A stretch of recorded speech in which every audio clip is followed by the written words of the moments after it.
Baik, kita lanjut terkait reaksi beta oksidasi pada asam lemak tidak jenuh, di mana tadi 3 bagian ini harus eh, dihilangkan dulu ya, harus dipecah dulu ya, melalui proses beta oksidasi masuk ke siklus Krebs.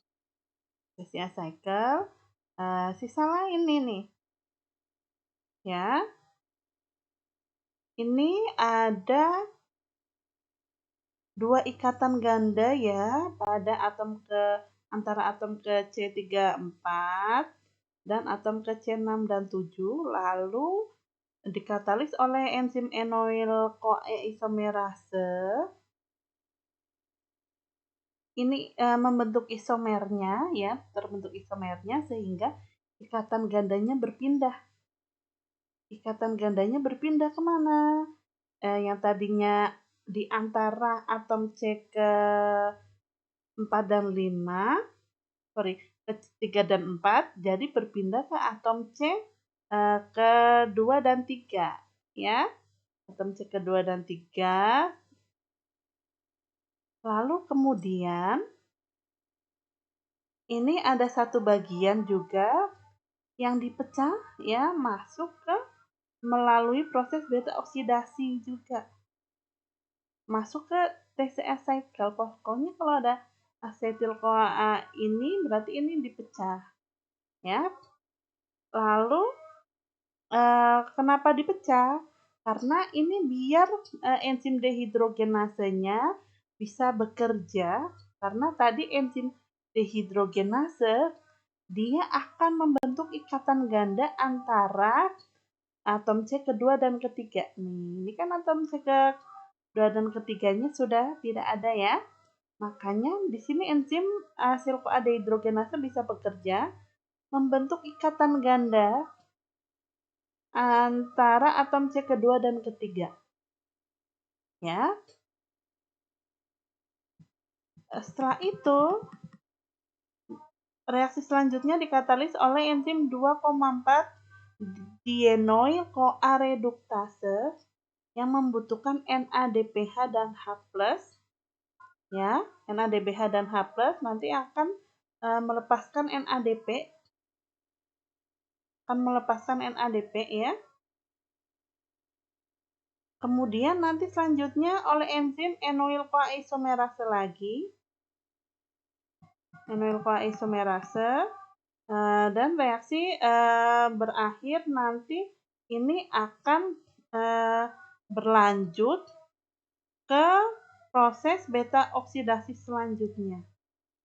Seperti ini terus siklusnya ya. Kemudian ada beta oksidasi pada asam lemak dengan atom karbon yang ganjil. Ya, sebagian besar asam lemak atom karbonnya genap ya, tapi ada beberapa yang ganjil. Ini dia juga bisa melalui proses beta oksidasi ya, dengan produk akhir adalah asetil CoA dan 3 karbon propionil CoA. Ya. Untuk oksidasi propionil CoA ini butuh enzim yang menggunakan vitamin dari biotin dan B12 sebagai koenzimnya. Kemudian karena suksinil CoA yang terbentuk pada reaksi ini dapat diubah menjadi glukosa, maka asam lemak dengan karbon ganjil ini merupakan asam lemak yang unik ya. Dia bersifat glukogenik. Lalu beta oksidasi pada asam lemak rantai bercabang ya. Jadi beta oksidasi merupakan jalur utama ya, jalur katabolik utama untuk asam lemak rantai bercabang. Ya, untuk cabang metilnya ini tidak mengganggu enzim beta oksidasi. Walaupun beberapa butuh reaksi tambahan, tergantung pada gugus metilnya lokasinya di mana gitu loh. Oke. Kalau molekul asetil-CoA yang dipecah selama beta oksidasi itu akan membuat posisi gugus metil semakin mendekat dengan gugus karboksilnya. Ya, ketika asil CoA dehidrogenase mecah pada cabang metil pada posisi delta 2, reaksi beta oksidasi akan berjalan seperti biasa. Tapi kalau produknya itu beta ketotiolase yang merupakan propionil CoA 3 karbon, ini reaksinya akan seperti ini. Karena gugus metilnya ada di ketiga, delta ketiga ya, urutan ketiga, karbon ketiga. Dengan kasus begini, ya, dia akan membuang dulu satu karbonnya, ya, untuk memindahkan posisi gugus metil yang tadinya di karbon ketiga menjadi di karbon kedua. Ya, pembuangan karbon pada posisi delta 1 ini dia disebut reaksinya alfa oksidasi dan terjadinya di peroksisom. Ya, untuk alfa oksidasi membutuhkan tiamin sebagai koenzimnya ya. Tapi sebagian besar asam lemak rantai bercabang yang dikonsumsi manusia memiliki cabang yang tunggal ya, cabang metil yang tunggal pada ujung omega, sehingga beta oksidasi saja cukup ya untuk mengoksidasi asam lemak tersebut. Kebalikannya, kalau asam vitanik itu adalah asam lemak yang cabangnya banyak. Ya, dia memiliki gugus metil ada pada karbon ketiga. Maka itu membutuhkan alfa oksidasi dan beta oksidasi untuk biar oksidasi asam lemaknya berjalan secara lengkap.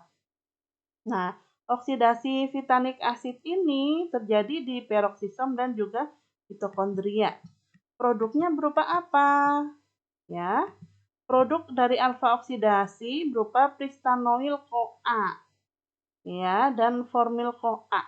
Nah, formil CoA ini nanti akan dioksidasi menjadi karbon dioksida. Kalau pristanoil CoA, ya, dia akan melewati jalur beta oksidasi 3 kali. Ya, selama di peroksisom, ya, ini membentuk satu molekul asetil CoA, 2 molekul propionil CoA, dan 1 molekul 4,8 dimetil nonanoil CoA. Masing-masing produk ini akan diubah ke karnitin konjugat. Ya, karnitin ya. Dan akan ditransport ke mitokondria yang nantinya bisa menjadi molekul pembawa asam lemak rantai panjang untuk menuju matriks mitokondria. Kemudian berapa banyak energi yang terbentuk pada proses oksidasi? Kalau beta oksidasi komplit dari 16 karbon asam palmitat yang kita bahas secara pertama tadi, itu 16 karbon akan memerlukan 7 kali beta oksidasi. Nah, tadi kan menghasilkan FADH2 dan NADH. Ya, kalau 7 kali berarti 7 FADH2 dan 7 NADH. Nah, FADH2 ini menyumbang sekitar 1,5, kalau NADH 2,5 ATP per molekulnya.